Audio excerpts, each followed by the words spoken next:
Hello and Assalamu alaikum. My name is Maliha Najib. I'm a certified IELTS trainer. Now the first question that pops in people's mind when it comes to IELTS is what exactly IELTS is. IELTS is a language test that you have to take for different purposes. There are two main reasons why we take IELTS. Once we have to apply for the immigration visa. Second is when we have to apply for study or a work permit. That is where you require IELTS.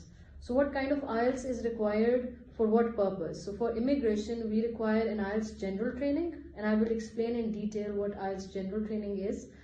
And for study and work visa, we need to apply for IELTS academic, and I'm going to also explain you briefly what both these modules of IELTS are. So first of all, I would like to tell you about IELTS general training. What is IELTS general training? IELTS general training has 4 sections: reading, writing, speaking and listening. So you have to master these 4 sections. You have to score a minimum band and then an overall band. That is what the requirement of every country is, and there are different band requirements for every country. Okay, so now moving on to IELTS academic. It also has again the same 4 modules: speaking, listening, writing and reading. We have to master them again, and we have to score an individual band and also an overall band, depending on what the university requirement is or what is the requirement for the work visa. Now moving on, what is the difference between IELTS general training and what is the difference between IELTS academic? Academic writing part 1 is slightly different from general training writing part 1. That is, the task 1 is different. In part 1 of writing academic, we are supposed to write a report, and that's called a technical writing. And when it comes to general training, we have to write a letter. That could be a formal letter or an informal letter or a semi-formal letter.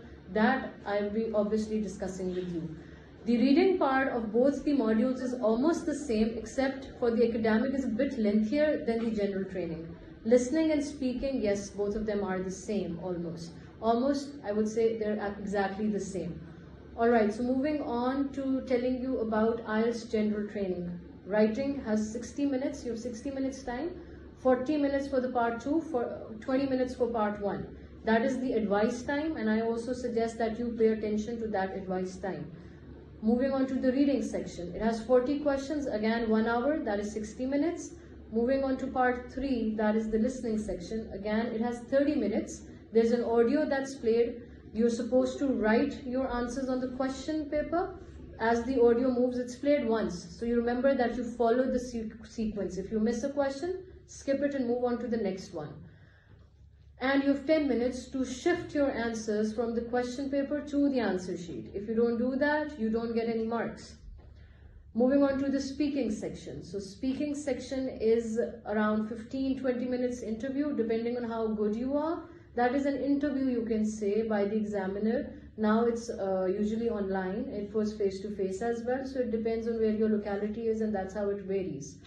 IELTS academic is also the same, like I've told you, same time frame. Writing 60 minutes, 20 minutes for part 1, 40 minutes for part 2. Same goes for the reading section, 60 minutes, 40 questions. Same goes for the listening section, 30 minutes and 10 minutes to transfer your answers to the answer sheet. And then speaking also of the same length, 15 to 20 minutes, varying, depends on how well you do in the interview and how good you are in your spoken English language.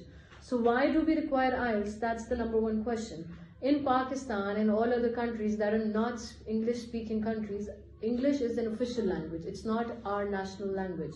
That's why we need to appear for IELTS as a language test to prove to the immigration authorities or the visa authorities for that matter, that where do we stand and what our benchmark of English is and how fluent and effectively we can speak in English.